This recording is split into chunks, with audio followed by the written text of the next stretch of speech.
इस वीडियो में हम निफ्टी 20 ETF के बारे में बात करेंगे और आज के इस वीडियो में मैं आपको बताऊंगा एक दो पॉइंट जिसको देखे बिना आप कोई भी ETF बाई मत करना, नहीं तो आप फंस सकते हो। और ये वीडियो केवल एजुकेशनल पर्पस के लिए है। तो सबसे पहले मैं आपको बता दूं, ETF जो होता है वो एक बास्केट के जैसे होता है।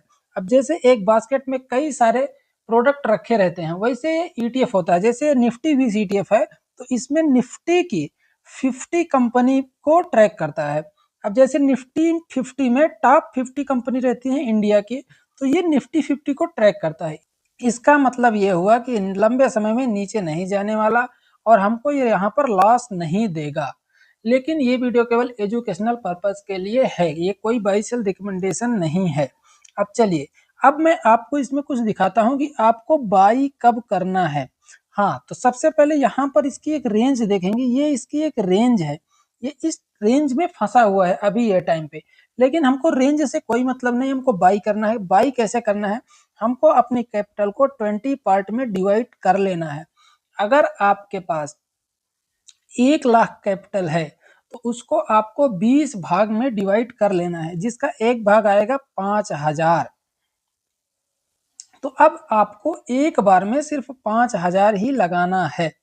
और अगर आप इतना डिवाइड नहीं करना चाहते, लंबे समय के लिए इन्वेस्ट करना चाहते हो, तो आप सिर्फ 10 भाग में डिवाइड करो। लेकिन डिवाइड तो करना पड़ेगा, ये नहीं कि आप एक शॉट में ले लो। अगर आप एक शॉट में लेते हो तो आप फंस सकते हो। तो चलिए अब मैं आपको बताता हूँ कि कैसे लेना है। हाँ, तो सबसे पहले आपको लेना कब है, अगर ये ETF डाउन ट्रेंड में हो।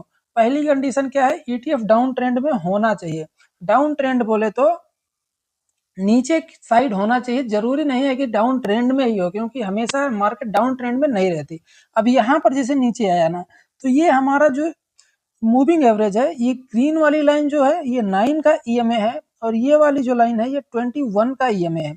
तो अब यहाँ पर आपको एक चीज नोट करना है कि जब ये ETF की प्राइस 9 EMA से थोड़ा दूरी बना ले, वो टाइम पे आपको एक पार्ट अपनी कैपिटल का लगा देना है। और ये कब करना है, वीकली टाइम फ्रेम पर। क्यों, क्योंकि हमारी जो मार्केट होती है, हमारा जो चार्ट होता है, जो प्राइस एक्शन कहता है कि जब प्राइस EMA से दूर जाती है तो EMA के पास आने की पूरी कोशिश करती है। इसलिए आपको वो टाइम पे परचेज करना है जब प्राइस EMA से नीचे हो। ऊपर क्यों नहीं, क्योंकि ऊपर रहेगी तो वो फिर से नीचे आएगी, और अगर नीचे है तो वो ऊपर जाएगी। जैसे अब आप यहाँ पर देखो, यहाँ पर EMA आपका कहाँ था, यहाँ पर था, और प्राइस कहाँ पे आई, यहाँ पे आई। तो यहाँ पर फिर से प्राइस ऊपर गई ना। ठीक इसी प्रकार से आप पीछे भी देख सकते हो। जैसे अब यहीं पर आप देख लो, यहाँ पर ऊपर गया था ETF, लेकिन EMA इसका नीचे था, प्राइस फिर से नीचे आई ना। ऐसे आप पीछे के चार्ट में बैक टेस्ट करके देख लेना, ऐसे ही होता है। और क्योंकि आप 10 पार्ट में लगा रहे हो ना पैसा, तो इसमें आपको रिस्क कम लेना पड़ता है। चलो अब देख लेते हैं हम इसकी INAB कैसे चेक करते हैं। सबसे पहले मैं आपको बता दूं INAB क्या होता है। अगर ETF की प्राइस जैसे अभी 266 है और INAB इसकी 270 है, इसका मतलब है इसके बीच का जो डिफरेंस है 4 रुपीज का, ये 4 रुपया आपको डिस्काउंट में मिल रहा है। अगर प्राइस INAB से कम है तो इसका मतलब है कि आपको ETF डिस्काउंट पे मिल रहा है, और अगर प्राइस INAB से ज्यादा है तो इसका मतलब है कि ये ETF आपको प्रीमियम पर मिल रहा है।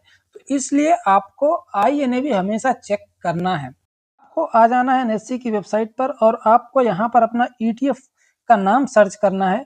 उसके बाद आप ऐसे नीचे आओगे तो यहीं पर आपको INAB दिखेगी। जैसे यहाँ पर निफ्टी 20 की INAB है। अब अगर INAB ज्यादा है और प्राइस कम है, इसका मतलब आपको ETF डिस्काउंट पे मिल रहा है। और अगर INAB कम है, प्राइस ज्यादा है, तो इसका मतलब है कि आपको प्रीमियम पर मिल रहा है। वो टाइम पे आपको ETF बाई नहीं करना है।